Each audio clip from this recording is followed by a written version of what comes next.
guys! Today I'm going to do another ring pour like this. I really like this one. I really like how it turned out.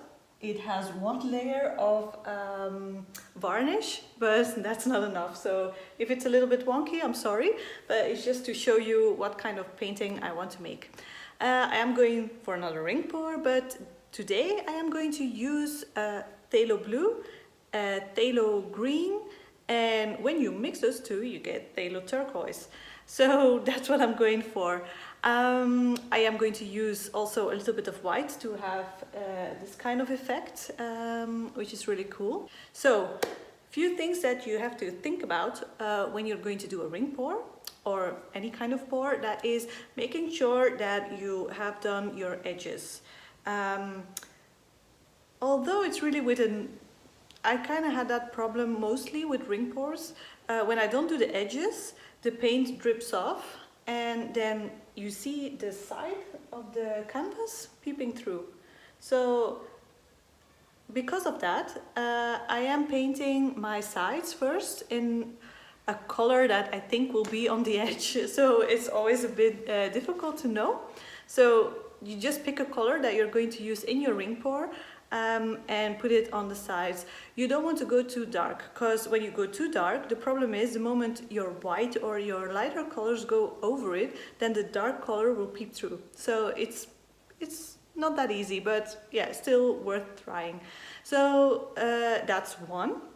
So second is that all your paints have to be at the same consistency. So no paint can be thinner than the other one.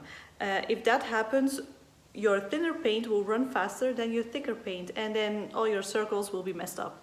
So make sure your paint is the same consistency. I cannot give you a ratio because when you use a different type of paint than mine, yeah, it's different. It's different for every paint. So I eyeball it. For example, this is my cup. I pour it down and it kind of leaves a mark. And it doesn't sink immediately. That's what I want. A little bit like honey.